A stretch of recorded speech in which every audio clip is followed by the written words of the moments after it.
ஸ்ரீமதே ராமானுஜாய நமக. ஸ்ரீமதே நிகமாந்த மகாதேசிகாய நமக. ஞானானந்தமயம் தேவம் நிர்மலஸ்படிகாகிருதிம் ஆதாரம் சர்வவித்யானாம் ஹயக்ரீவம் உபாஸ்மகே.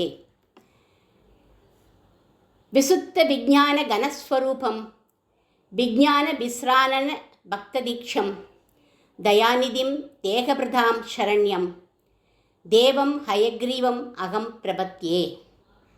அனைவருக்கும் அடியேனுடைய பணிவான நமஸ்காரம்.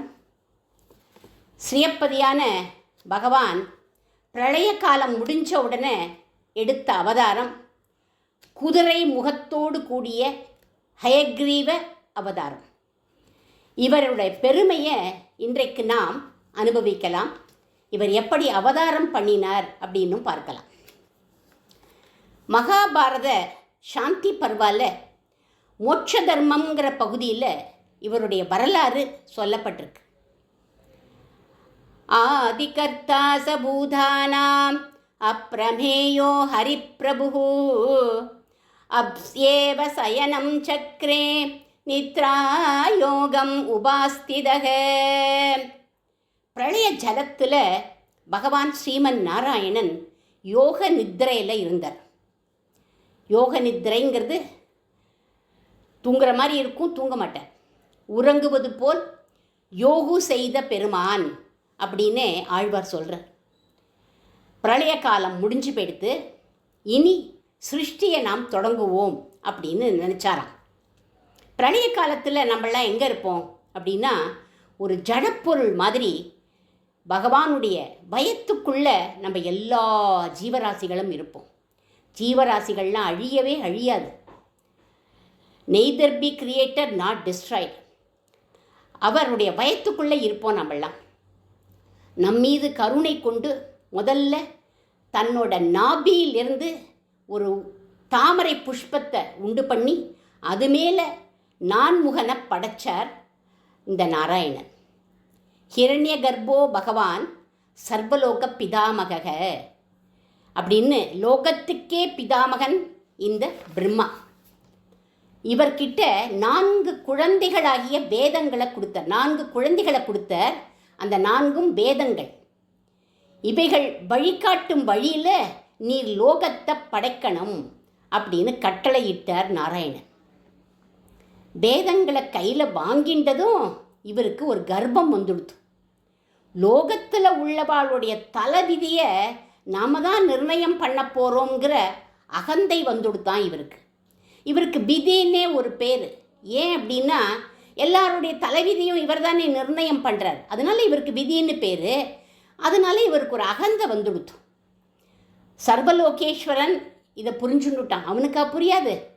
இவரோட கர்ப்பத்தை போக்குறதும் நம்முடைய கடமை அப்படின்னு நினச்சிண்டான் இவன். இவரை வச்சுண்டு நம்ம ஒரு லீலையை பண்ணிடுவோமே அப்படின்னு முடிவு பண்ணிட்டான். ஒரு தாமரை புஷ்பத்தில் தானே இவரை பகவான் உருவாக்கினான். அந்த தாமரை புஷ்பத்தை ஒரு பார்வை பார்த்தான் பகவான். அதில் 2 நீர் துளிகள் இருந்ததாம். அவைகளை கடாட்சம் பண்ணிட்டான். ஒரு நீர்த்துளி ரொம்ப மிருதுவாக தேன் போல இருந்துதான். அதுலேருந்து மது அப்படிங்கிற அசுரன் அவனை உருவாக்கினார். மற்றொரு நீர்த்துளி கொஞ்சம் ஹார்டாக இருந்தது. அதுலேருந்து கைடபன் அப்படிங்கிற அசுரன் வந்தான். இவா தான் மது கைடபர்கள். இவா 2 பேரும் அசுரர்கள். இவா 2 பேரும் தீய சக்திகள் தான். ஆனால் ஒரு காரணத்துக்காக இவா 2 பேரையும் படைச்சான் பகவான். இவா 2 பேரும் கடாட்சம் பண்ணிட்டான் இல்லையா, அந்த தாமரை புஷ்பத்தினுடைய நாளம் வழியாக அந்த புஷ்பத்துக்கிட்ட இவா 2 பேரும் வந்தான். தாமரை புஷ்பத்தில் சின்ன குழந்தையா இருக்கார் பிரம்மா. ஏன்னா அவரையும் இப்போ தானே பகவான் படைச்சிருக்கான். அதனால சின்ன குழந்தையாக தான் பிரம்மாவே இருந்தாராம். அவரோட கூட சேர்ந்து இந்த 4 வேத குழந்தைகளும் விளையாடிட்டு வேற இருக்கான். இவரும் அந்த குழந்தைகளோட விளையாடின்னு இருக்கார். அந்த சமயம் இப்படி விளையாடிகிட்டே இருக்கிற போது இந்த 4 வேத குழந்தைகளோட பிரளய ஜலத்திலேருந்து பூமிக்கு அடியில் உள்ள ரசாதள லோகத்துக்கு வந்து ஒளிஞ்சுண்டுட்டா இந்த மது கைடபர்கள். இவா 2 பேரும் அங்கே போய் அந்த 4 வேத குழந்தைகளையும் அபகரிச்சுண்டு ரசாதள லோகத்தை, இன்னும் பிரளய ஜலம் இருக்குது அந்த இடத்துல ரசாதள லோகத்தில் வந்து ஒளிஞ்சுட்டுட்டா. இவா 2 பேரும் வேதத்தை எடுத்துட்டு வந்துட்டா. பிரம்மாக்கு ஒரு அகங்காரம் இருக்குன்னு சொன்னோம் இல்லையா, நான் யார் தெரியுமா, நான் படைப்பு கடவுள் அப்படின்னு சொல்லிட்டு இதோ நான் பூமியை படைக்க போகிறேன் அப்படின்னு பூஹூ அப்படின்னார். எப்படி படைக்கிறதுனே அவருக்கு தெரியல. ஏன்னா வேத மந்திரங்கள் கையில் இல்லையே, அது போயிடுத்தேன். அதனால் இவரால் படைக்க முடியல. ஆஹா, கர்வத்தில் நான் தப்பு பண்ணிட்டேனே, என்னை படைத்த ஸ்ரீமன் நாராயணன் தான் எனக்கே பலம், அவன் கொடுத்த வேதம்தான் எனக்கு பலம் அப்படின்னு புலம்புறார் இவர். வேதாமே பரமம் சக்ஷுஹு வேதாமே பரமம் பலம் வேதாமே பரமம் தாம வேதாமே பிரம்ம சோத்தரம். வேதமேதான் எனக்கு கண், வேதமேதான் எனக்கு தெய்வம், என்னுடைய இருப்பிடமே வேதம்தான். இதை புரிஞ்சுக்காம அகங்காரத்தில் அதை நான் இழந்துட்டேனே அப்படின்னு வருத்தப்பட்டார். பிரம்மாங்கிற பதவியை கொடுத்து, வேதம்ங்கிற கருவியை கொடுத்து, எல்லா சக்தியையும் கொடுத்த அவனை நான் புரிஞ்சுக்கலையேன்னு வருந்தி அவனை பிரார்த்திக்க ஆரம்பிச்சுட்டார். நமஸ்தே பிரம்ம ஹிருதயா நமஸ்தே மகபூர்வஜா லோகத்ய புவனஸ்ரேஷ்டா சாங்கிய யோக நிதே பிரபோ. என்னுடைய தலைவனே, என்னுடைய ஹிருதயத்துக்குள் எப்பவும் இருப்பவனே, வேதத்துக்குள்ள ஆழ்பொருளாக வேதத்தின் சுயப்பயனை என்னும்படி இருப்பவனே, எனக்கு முன்பும் இருந்தவன், எனக்கு பின்னாலும் இருக்க போறவன், எப்பொழுதும் இருப்பவன் நீ, அடியேன் ஒன்னால படைக்கப்பட்டேன் அப்படின்னு அவர்கிட்ட பிரார்த்தனை பண்ண ஆரம்பிக்கிறார். இந்த லோகத்தையே தாங்கிண்டு எல்லாத்துக்கும் மேம்பட்டவனாக இருக்கக்கூடியவன்பா நீ. சாங்கியம் என்ன, யோகம் என்ன, எல்லா சாஸ்திரங்களுக்கும் நிதியாக இருப்பவன்பா நீ. உன்னோட பெருமையை நான் புரிஞ்சிக்காம அபச்சாரப்பட்டுட்டேனே, அடியேனே சமித்தருள வேண்டும் அப்படின்னு பிரம்மா ஸ்ரீமன் நாராயணனை பிரார்த்தனை பண்ணினார். இவருடைய பிரார்த்தனைக்கு இறங்கி அனுகிரகம் பண்ணார் பகவான். இவருக்காகவே ஒரு அவதாரம் எடுக்கிற மனிதனைப் போல திருமேனி, குதிரை போன்ற முகத்தோட பிரம்மாவை காப்பாற்றுறதுக்காக பெருமாள் எடுத்த அவதாரம் தான் ஹயக்ரீவ அவதாரம். ஞானானந்தமயம் தேவம், ஞானமும் ஆனந்தமும் கலந்த திருமேனி அவருடையது. குழந்தைகள் இவரை வழிபட்டால் நல்ல கல்வி ஞானம் கிடைக்கும். ஏன்னா ஞானமயமான திருமேனி, தேவம் ஒளி வீசக்கூடிய திருமேனி, நிர்மல ஸ்படிகாகிருதிம் தூய்மையான ஸ்படிகக்கல் போன்ற டிரான்ஸ்பரண்ட் திருமேனி. இவருடைய ஆத்மஸ்வரூபத்தையும் நம்ம சேவிக்கலாம். ஏன்னா ஸ்படிகமாக இருக்கிறதுனால, டிரான்ஸ்பரண்ட்டாக இருக்கிறதுனால. ஆதாரம் சர்வ வித்யானாம், அனைத்து வித்யைகளுக்கும் ஆதாரமானவர். சாதாரண லௌகீக கல்வியிலேந்து உபனிஷத் பிரம்ம வித்யை வரையிலும் அனைத்துக்கும் ஆதாரமானவர் இவர். ஹயக்ரீவம் உபாஸ்மகே. ஹயம் அப்படின்னா குதிரை, கிரீவம் அப்படின்னா கழுத்து, கழுத்துக்கு மேலே குதிரை, கழுத்துக்கு கீழே மனித திருக்கோலம். ஞானானந்தமயம் தேவம் நிர்மல ஸ்படிகாகிருதிம் ஆதாரம் சர்வ வித்யானாம் ஹயக்ரீவம் உபாஸ்மகே அப்படின்னு இவருடைய ஹயக்ரீவ அவதாரத்தை சொல்கிறார் நம் சுவாமி வேதாந்த தேசிகன் இந்த ஸ்லோகத்தில். பகவான் ஏன் இந்த திருமேனியை தேர்ந்தெடுத்தார்? ஏன்னா இவர் புருஷோத்தமன், இவர் ஒத்தர்தான் ஆண்மகன், மற்ற சகல ஜீவராசிகளும் பெண்கள் தான். அதன் அடையாளமாக மனித சரீரம் எடுத்துட்டுருக்கார். குதிரை முகத்தை தேர்ந்தெடுக்க காரணம் என்ன அப்படின்னா, சமஸ்கிருதத்தில் குதிரைக்கு அஸ்வம் அப்படின்னு பேர். மற்றொரு அர்த்தம் ஸ்வம் அப்படின்னா நாளை, ஸ்வம் அப்படின்னா நாளை இல்லை அப்படின்னு அர்த்தம். அதாவது இவருக்கு நாளை என்பதே கிடையாது, உடனேயே இவரை சேவிச்ச மாத்திரத்திலேயே அனுகிரகம் பண்ணக்கூடியவர் அப்படின்னு அர்த்தம். நாளை என்பதே இல்லை. மிருகங்கள்லேயே வேகமாக பயணிப்பது எது? குதிரை. அதனால வேகமாக நாளேன்னு இல்லாமல் உடனேயே அனுகிரகம் பண்ணக்கூடியவர். குதிரைக்கு தான் சக்தியும் ரொம்ப அதிகம். நம்ம சயின்ஸில் கூட பவருக்கு ஹார்ஸ் பவர் அப்படின்னு தான் சொல்லுவோம். குழந்தைகளுக்கு சொல்லிக் கொடுப்போம். ஹெச்பி அப்படின்னு சொல்லிக் கொடுப்போம். சக்தியின் அடையாளமா, வேகத்தின் அடையாளமா, ஞானத்தின் அடையாளமா அஸ்வமா ஹயக்ரீவ பெருமாள் அவதாரம் பண்ணார். இவருடைய வடிவழக மகாபாரத ஸ்லோகம் ரொம்ப அழகாக சொல்கிறது. என்ன சொல்கிறது அந்த ஸ்லோகம் அப்படின்னா, குதிரை முகமாக இவருக்கு, திருமேனி எப்படி இருக்குன்னா வேதமயமாக இருக்குது. இவருடைய சிரசில் நட்சத்திர லோகமும் சொர்க்கலோகமும் இருக்கான். இவருடைய குழல் கற்றை சூரிய ஒளியாக இருக்குது. 2 காதுகள், 2 மேல் நோக்கி இருக்குது. ஒரு காது வானமா, மற்றொரு காது பாதாளம். நடுப்புற நெற்றி, அதில் பூலோகம் இருக்குது. 2 புருவங்களில் ஒன்று கங்கா நதி, மற்றொன்று சரஸ்வதி நதி. ஒரு கண் சூரியன், மற்றொரு கண் சந்திரன். எல்லா அவதாரத்திலையும் பெருமாளுக்கு கண் மாறவே மாறாது. இந்த சூரிய சந்திர கண் தான் அவருடைய அடையாளமே. அதனால்தான் நம்ம ஆண்டாள் கதிர் மதியம் போல் முகத்தான் அப்படின்னு பாடுறார். சந்திர கண்ணால் பக்தர்களை கடாட்சிப்பார்கள். சூரிய கண்களால் தீய சக்திகளை சுட்டு எரிச்சுடுவார்கள் இந்த அவதார புருஷர்கள். இவருடைய மூக்கு சந்தியா காலமாக இருக்குது.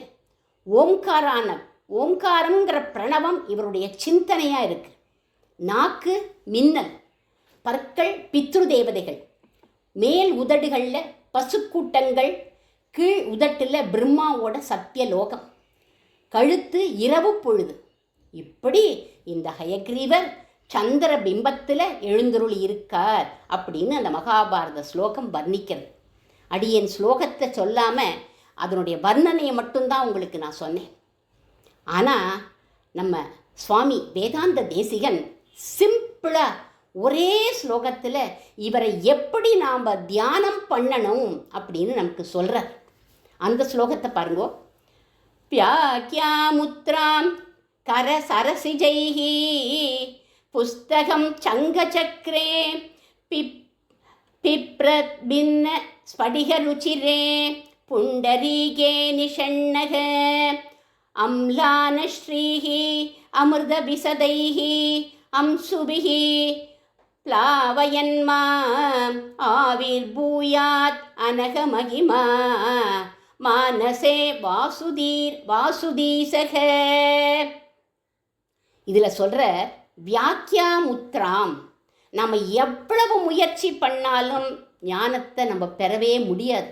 ஆனால் இந்த ஹயக்ரீவர் நானே அனுகிரகம் பண்ணுறேன்னு இடது திருக்கரத்தில் புஸ்தகம் வச்சுருப்பார், ஓலைச்சுவடியை வச்சுருப்பார், ஏந்தின்றிருப்பார். ஞான முத்திரையோட வலது திருக்கரத்தில் சங்கு சக்கரங்களோட வெள்ளை தாமரையில் எழுந்தருளி இருக்கார் இவர். இவருடைய திருமேனியிலேந்து வரும் அமிர்தமயமான ஞான ஒளி நம்மை அருள் மழையில் நினைக்கிறது, நம்மளை நினச்சுடுறது அருள் மழையில் அப்படின்னு நீங்கள் தியானம் பண்ணுங்கோன்னு சொல்கிறார் சுவாமி வேதாந்த தேசிகன் இந்த ஸ்லோகத்தில். இப்பேற்பட்ட அழகான திருமேனியோட மது கைடவர்கள் கிட்டேந்து வேதத்தை மீட்கிறதுக்காக புறப்பட்டார் இந்த ஹயக்ரீவர். ரசாதள லோகம் வந்துட்டார். அங்கே போய் வடகிழக்கு மூலையில் போய் அமர்ந்து தியானம் பண்ணுறார், வேதத்தை கானம் பண்ணுறார். பிரளய ஜலம் இருக்குது இல்லையா, இன்னும் பிரளய ஜலம் இன்னும் முடியல. பிரளய ஜலத்தில் இந்த வேத கானம் என்ன ஆகுதுன்னா வைப்ரேட் ஆகுதான். இந்த கானம் மது கைடவர்கள் காதில் போய் விழுந்தது. யார் வேதம் சொல்கிறா? நாம தான் இங்கே நம்மளோட இந்த வேத குழந்தைகளை ஒழிச்சு வச்சுன்னு இருக்கோமே, யார் உட்காந்து வேதத்தை சொல்கிறா அப்படின்னு அவள் பார்க்கறதுக்காக வரார்கள். அப்படி வரப்போது அவள் என்ன பண்ணினா, வேத குழந்தைகள் எங்கேயாவது ஓடி போயிட போகிறாளே அப்படின்னு அதுகளை கட்டி போட்டுட்டு வந்து இவள் தேடுன்னு தேடினா. இதுதான் சமயம் அப்படின்னு பகவான் ஹயக்ரீவன் நினச்சான். நேராக போய் அந்த வேத குழந்தைகளை மீட்டான். பிரம்மா கிட்ட கொண்டு வந்து ஒப்படைச்சுட்டு திரும்ப வந்து ரசாதள லோகத்தில் பிரளய வெள்ளத்தில் ஆதிசேஷ படுக்கையில் குதிரை முகத்தோட வெள்ளை பரிமுகனார் சயனிச்சுன்னு இருக்கார். இவரோட மது கைடபர்கள் பார்த்தா இவரோட அவா 2 பேரும் சண்டை போடுறா. பிரளய ஜலத்திலேயே சண்டை போடுறா. பல வருஷங்கள் சண்டை போட்டா இவாளை அழிக்கவே முடியல பகவானால். ஏன் இவாளை அழிக்க முடியல அப்படின்னா, வேத குழந்தைகளோட ஒளிஞ்சின்னு இருந்தா இல்லையா, அந்த சமயம் ஒரு விஷயம் நடந்து போயிடுது. என்ன விஷயம் அப்படின்னா, இவா வானத்தில் ஒரு மின்னலை பார்த்தாளாம். உடனே ஐ மின்னல் அப்படின்னு சொன்னார் 2 பேரும். இந்த ஐங்கிற எழுத்து துர்காதேவியோட பீஜாட்சர மந்திரம். ஐ அப்படின்னு சொன்னான். இவன் ஐன்னு சொன்ன உடனே அந்த துர்காதேவி இவாளுக்கு காட்சி கொடுத்துட்டா. என்னுடைய பீஜாட்ச மந்திரத்தை நீங்கள் சொன்னேள், உங்களுக்கு என்ன வரம் வேணும் கேளுங்கோ அப்படின்னு சொன்னா அவ. ஒரே சந்தோஷம் இவாளுக்கு. உடனே இவா என்ன கேட்டா, நாங்கள் சாகவே கூடாது, இறக்கவே கூடாது அப்படின்னு கேட்டா. எல்லா அசுராலும் அதுதான் கேட்பா, நாங்கள் சாகக்கூடாதுன்னு தான் கேட்பா. அதுக்கு இவா சொன்னா, பிறக்கிறவா ஒரு நாளைக்கு இறந்து தான் ஆகணும், அதனால இதை என்னால் கொடுக்கவே முடியாது, வேற ஏதாவது கேளுங்கோ அப்படின்னு சொன்னான். நாங்களா என்னைக்கு சாகணும்னு நினைக்கிறோமோ அன்னைக்கு தான் நாங்கள் சாகணும் அப்படின்னு வரம் கேட்டா இவா. துர்காதேவியும் அனுகிரகம் பண்ணிட்டா. இந்த கதையெல்லாம் யார்கிட்ட விடுறீள் நீங்கள் அப்படின்னு நீங்கள்லாம் கேட்குறீள் இல்லையா? இத்தனை விஷயங்களும் எங்கே இருக்குது அப்படின்னா, தேவி பாகவதம்ங்கிற புராணத்தில் இருக்குது இந்த விஷயங்கள்லாம். இவாளை ஏன் அழிக்க முடியலை அப்படிங்கிறது ஹயக்ரீவருக்கு நன்னா தெரியும். ஏன்னா அவருக்கு தெரியாதா என்ன? இவர் நினச்சா அந்த வரத்தை என்ன பண்ணலாம், பைபாஸ் பண்ண முடியும். ஆனால் எந்தெந்த தேவதைகளுக்கு எந்தெந்த சக்தியை பகவான் கொடுத்துருக்காரோ அதை மீறி எதுவும் இவர் பண்ண மாட்டார். அவளுக்கு அந்த சக்தியை கொடுத்தாச்சு, அவள் பயன்படுத்திக்கிட்டோம்னு விட்டுருவர். அவளுக்கு உரிய மரியாதையை கொடுப்பவர் இந்த ஸ்ரீமன் நாராயணன். அதனால டேய் மது கைடபா இங்கே வாங்கோடா அப்படின்னு கூப்பிட்டார். நான் உங்களுக்கு ஒரு வரம் தரேன் அப்படின்னு சொன்னார். ஏன்னா நீங்கள் ரொம்ப நல்லா சண்டை போடுறீல்ரா, நான் உங்களுக்கு வரம் தரேன் அப்படின்னார். அவள் 2 பேரும் ரொம்ப தெளிவாக இருக்கா. அவள் சொல்கிறா, நாங்கள் ஏற்கனவே ஒரு சூப்பர் வரம் வாங்கி வச்சுட்டுருக்கோம், அதனால எங்களுக்கெல்லாம் எந்த வரமும் வேண்டாம், உமக்கு ஏதாவது வரம் வேணும்னா கேளுங்கோ, நாங்கள் கொடுக்குறோம் அப்படின்னு ரொம்ப கர்வமாக. ஏன்னா அவாக்கிட்ட இப்படிப்பட்ட ஒரு சாகாத வரம் இருக்கே, அதனால ஆணவமாக அவள் சொன்னா. சரி, எனக்கு நீங்கள் ஒரு வரம் கொடுங்கோ அப்படின்னு கேட்டான் பகவான். என்ன வரம் வேணும் அப்படின்னு கேட்டாவா, நீங்கள் 2 பேரும் சாகரே அப்படின்னு சங்கல்பம் பண்ணிக்கோங்கோ, அந்த வரம் தான் எனக்கு வேணும் அப்படின்னு சொன்னார் ஹயக்ரீவர். யார் ஹயக்ரீவர்? ஞானானந்த மயம் தேவமாச்ச இவர். இப்படி இவர் கேட்டார். ஆஹா, அவசரத்தில் ஆணவமாக ஆடிப்பிட்டோமே அப்படின்னு நினச்சார் 2 பேரும். உடனே கேட்குறா, நீங்கள் எங்களுக்கு வரம் தரேன்னு சொன்னேளே, அது ஆப்ரேஷனில் இருக்கா இல்லையா அப்படின்னு கேட்டா அவா. நான் சொன்னது தான், கேளுங்கோ அப்படின்னு விட்டார் பகவான். இவரை சேவிச்சதுனால அவளுக்கும் ஞானம் வந்துடுத்து பாருங்க. இவரை சேவிச்சு அவளுக்கே ஞானம் வந்துடுத்துனா நம்ம போய் சேவிச்சா நமக்கு ஞானம் வராதா என்ன? உடனே அவள் என்ன வரம் கேட்குறா, தண்ணீரே இல்லாத இடத்துல எங்களை கொண்டு போய் வச்சுடுங்கோ, நாங்கள் சாகிறோம் அப்படின்னு விட்டா.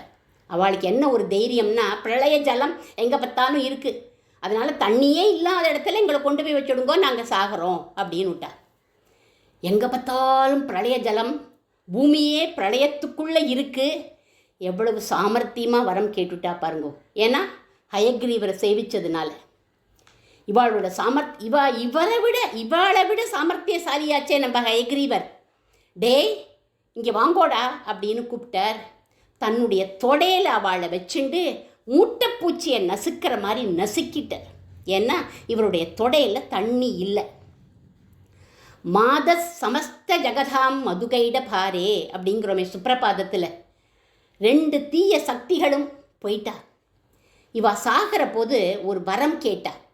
உம்மால் உருவாக்கப்பட்டவா தான் நாங்கள் 2 பேரும், எங்கள் தப்பை மன்னிச்சு எங்களுக்கு நல்ல கதியை மோட்சத்தை நீங்கள் கொடுக்கணும் அப்படின்னு கேட்டா.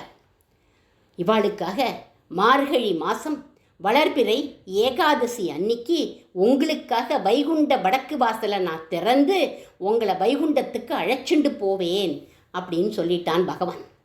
இதுதான் வைகுண்ட ஏகாதசி.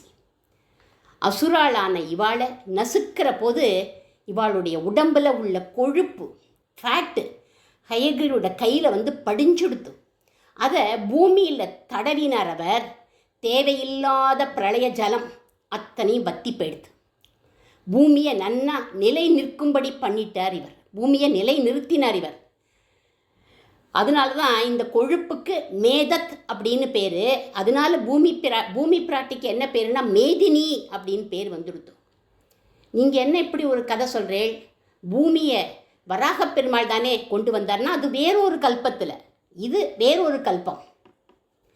வித்யாலக்ஷ்மியை தன்னுடைய மடியில் அமர்த்திண்டு கல்யாண கோலத்தோட மறுபடியும் பிரம்மாக்கு காட்சி கொடுத்தார் இவர். கடைசியாக இவருடைய சரித்திரத்தை கேட்டவாளுக்கு என்ன பலன் அப்படின்னு வியாச பகவான் சொல்கிறார். ஏன்னா இதெல்லாம் மகாபாரதத்திலேருந்து சாந்தி பருவாலேருந்து எடுத்தது. அதனால் வியாச பகவான் என்ன பலன் அப்படின்னு சொல்கிறார். நாம் படித்த எந்த விஷயமும் இனி மறந்தே போகாது.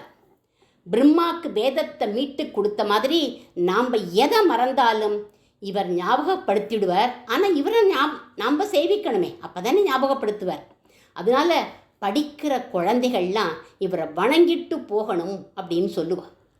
இப்பையும் எக்ஸாமினேஷன் சமயத்தில் மெட்ராஸில் அந்த ஹயக்ரீவர் கோவிலில் சாரசாரியாக இந்த கோடியிலேருந்து அந்த கோடி வரையிலும் குழந்தைகள்லாம் நிற்பா சர்டிஃபிகேட்டை வச்சுட்டு ஹயக்ரீவரை சேவிச்சுட்டு தான் போவாள்.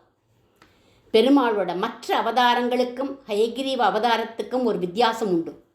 மற்ற அவதாரங்களில் பகவான் பூர்த்தி பண்ணினப்புறம், அந்த அவதாரம் பூர்த்தி ஆனதுக்கப்புறம் என்ன பண்ணுவான்? வைகுண்ட லோகம் போயிடுவான், அவளுடைய ஸ்ரீதாமத்துக்கு எழுந்துருளிடுவான். ஆனால் ஹயக்ரீவர் அப்படி போகலை. ரசாதள லோகத்தில் வடக்கு திசையில் யோகத்தில் அமர்ந்து இன்னிக்கும் தியானம் பண்ணிட்டு இருக்காராம். தேவர்கள் சமர்ப்பிக்கிற ஹவிசையும் பித்ருக்களுக்கு நாம் சமர்ப்பிக்கும் பிண்டத்தையும் அவர் ஏற்றுக்கிறார். விஷ்ணு சகசர நாமத்தில் சரீர பூதபிருது போக்தா அப்படின்னு வரும். போக்தாங்கிற திருநாமம் இவருக்கு உண்டு. போக்தா அப்படின்னா நாம் ஹோமம் பண்ணினா அவர் நேர அதை பெத்துண்டு அனுகிரகம் பண்ணுறார் அப்படின்னு அர்த்தம். இவருடைய பெருமையை ஷார்ட்டாக ஸ்வீட்டாக இப்போ சொல்கிறேன் கேளுங்க. இன்னிக்கே அனுகிரகம், நாளை என்பது இல்லை. ஏன்? ஸ்வம் அப்படிங்கிறதுனால. ரெண்டாவது, குதிரைக்கே உண்டான வேகம், விரைந்து அனுகிரகம். மூன்றாவது, ஹார்ஸ் பவர், குதிரைக்கே உரித்தான சக்தி. நான்காவது, வேதத்தை மீட்டு கொடுத்தது போல இழந்த ஞாபக மறதி நீங்கி ஞானத்தை அருளுபவர். ஐந்தாவது, இன்று வரை கூடவே இருந்து அனுகிரகம் பண்ணுபவர் அப்படின்னு மகாபாரத ஸ்லோகம் இவருடைய பெருமையை எல்லாத்தையும் சொல்கிறது. அடுத்த எபிசோடில் இவரால் அனுகிரகம் பெற்ற மகான்கள்லாம் யார் அப்படின்னு அனுபவிக்கலாம். ஹயக்ரீவ மங்களத்தோட அடியேன் நிறைவு செய்கிறேன். அசேஷவேத ரூபாய யதார்த்த ஞானதாயினே வித்யாலக்ஷ்மி சமேதாய பாஜிபக்த்ராய மங்களம்.